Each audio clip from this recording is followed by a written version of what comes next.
첫 번째 경기 포르투 대 호펜하임 분석 시작해보겠습니다. 포르투는 아직 유로파 승리가 없다. 메뉴와 보데글림 상대로 연속 멀티골을 터뜨렸지만 많은 골을 허용한 수비가 아쉬웠다.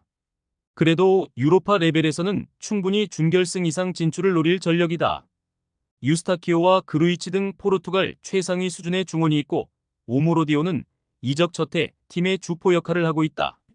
이 경기에는 페페와 갈레노 등 측면 공격수들이 더 적극적으로 공격에 가담할 것이다. 호펜하임은 키이오를 잡고 첫 승을 신고했다. 분데스리가에서는 휴식기 이전 강등권인 16위에 머물며 부진했는데 유로파에서는 나름 순항 중이다. 흘로제기 크라마리치와 함께 공격을 이끌었고 은소키의 수비 존재감도 있었다. 단, 이 경기는 원정에서 강팀 상대로 나서기에 수비적으로 임할 수 있다. 포르투의 승리를 본다. 호펜하임은 그나마 잘해주는 홈과 달리 원정에서는 시즌 내내 경기력이 올라오지 않고 있다.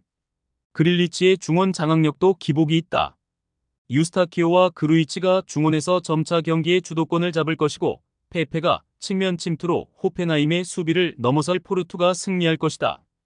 두 번째 경기 레인저스 대 FCSB 분석 시작해보겠습니다. 레인저스는 첫 경기에서 말매에 승리했지만 리옹 상대로 패하며 주춤했다. 스코틀랜드 리그에서 셀틱과 함께 양강으로 군림하고 있고 유로파 레벨에서 늘 조별 예선 통과가 가능하다는 평가를 받는 팀이기에 리옹전 패배가 아쉬웠다. 때문에 선두권 추격을 위해 이번 홈 경기에서 집중력을 끌어올릴 것이다.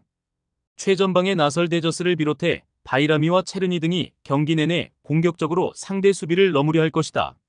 부쿠레슈티는 리가스 푸트볼라와 파우크를 연파하며 대회 초반 선두권으로 치고 나왔다. 16강 경쟁팀 정도로 평가된 대회전이었는데 기대보다 좋은 경기력을 보였다. 특히 포페스코와 리스토, 발렌틴 등이 나서는 수비 라인이 유럽 대항전에서도 충분히 경쟁력을 보이며 상승세를 이끌고 있다. 레인저스의 승리를 본다. 원정팀은 아드리안과 리산드로 등 수비 보호가 되는 중앙 미드필더진이 있다. 그러나 직전 경기에서 퇴장당한 올라루가 이번 원정에 빠지기에 역습 상황에서 원하는 공격 전개를 하지 못할 것이다. 홈의 이점을 누릴 수 있고 체르니와 데저스가 기회를 놓치지 않을 레인저스가 승리할 것이다. 세 번째 경기 토트넘 대 알크마르 분석 시작해보겠습니다. 토트넘은 카라바흐전 승리에 이어 페렌츠바로스 원정도 승리하며 선두권으로 치고 올라왔다. 첫 경기에서는 전반 센터백 드라구신의 퇴장이 나왔지만 3골을 몰아치며 승리했고 헝가리 원정에서도 승리했다. 그리고 휴식기 이후 나선 첫 경기에서는 돌아온 손흥민의 맹활약 속에 웨스트햄을 완파했다. 역습 위주의 지난 시즌 운영을 버리고 쿨루셉스키와 메디슨을 중앙에 배치한 공격적인 운영을 했는데 화력이 살아났다. 알크마르는 최근 흐름이 좋지 않다. 리그에서 무승에 그치는 데다 유로파에서도 원정에서 빌바오에 패했다. 페럿이 최전방에 나서 힘을 내고 있긴 하지만 이선의 지원이 불안하고 수비도 초반에 안정감을 잃었다. 이 경기는 우승 후보 상대로 나서는 원정이기에 무리한 운영보다는 수비적으로 패하지 않는 데 치중할 것이다. 토트넘의 승리를 본다. 알크마르는 미나스와 클라시에 등 에레디비지의 정상급 중원 조합이 있다. 그러나 파페사르와 비수마의 수비 지원 아래 쿨루셉스키가 공격 상황을 이끌 토트넘을 제어하기 어렵다. 베르너와 솔란케의 마무리도 있을 토트넘이 승리할 것이다. 네 번째 경기 리옹 대 베식타스 분석 시작해보겠습니다. 리옹은 유로파 리그에서 2경기 동안 36개 팀 중 전체 2위를 기록했다. 레인저스 원정에서 라카제트와 포파나가 모두 멀티골을 터뜨리며 대승했고 그리스 강호인 올림피아코스도 제압했다. 파리와 모나코가 주도하는 리그앙 순위 경쟁에서는 다소 뒤처져 있지만 중상위권을 넘보고 있는 등 초반 출발이 좋다. 마티치를 제외하면 부상자가 없기에 풀전력으로 경기에 나서고 칼레타카가 버티는 수비도 안정적이다.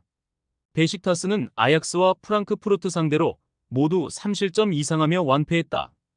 튀르키예 리그에서도 갈라타사라이와 페네르바체의 질주를 바라보는 입장인데 돌아온 유로파에서도 전혀 힘을 쓰지 못하고 있다.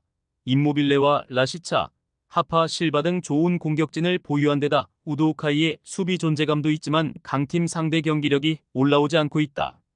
리옹의 승리를 본다. 베식타스가 수비 일변도로 나서면 홈팀의 공격 전개도 어려울 수 있다.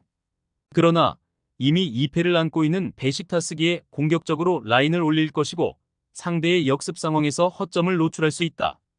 베레타우트와 톨리소가 역습 전개를 할 것이고 벨라마와 세르키가 돌파로 기회를 노릴 리옹이 승리할 것이다. 다섯 번째 경기 페네르바체에 대해 메뉴 분석 시작해보겠습니다. 페네르바체는 트벤테 원정에서 승점을 따내며 이 경기에서 승점 4점을 기록 중이다.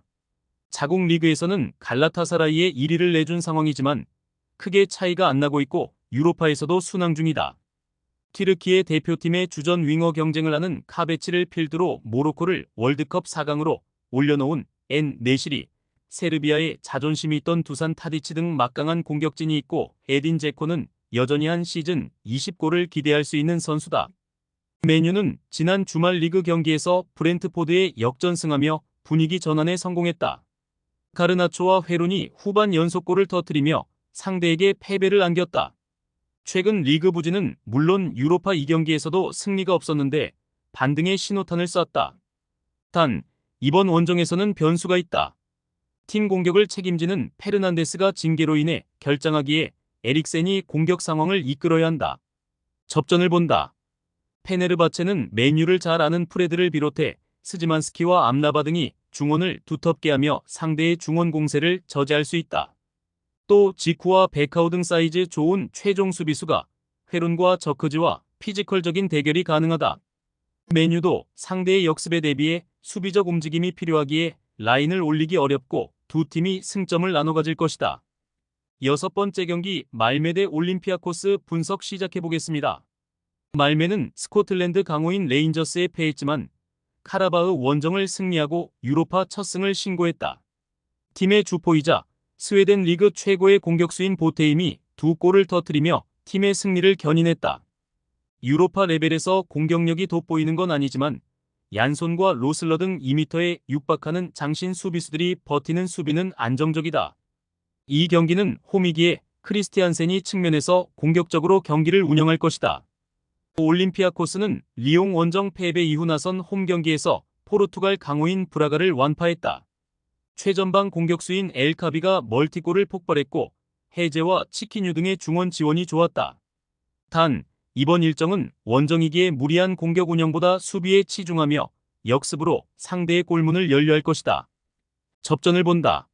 말메는 북유럽 특유의 선 굵고 거친 수비로 전력이 더 좋은 팀들 상대도 잘한다. 이번 일정은 홈이기에 팬들 앞에서 그런 장점을 더 극대화할 것이다. 단 해제가 중원에 나서 상대의 중원 공세를 저지할 것이고 카르모와 오르테가 등이 수비에 집중할 올림피아코스 상대로 승점 3점은 어려워 보인다. 최종 조합은 영상 아래 고정 댓글로 말 걸어주시면 오늘 정보방에서 무료로 공유해드립니다. 제발 손해보면서 토토하지 말고 다같이 웃으면서 즐겁게 베팅합시다. 함께 하실 분들은 부담 갖지 마시고 편하게 말 걸어주세요.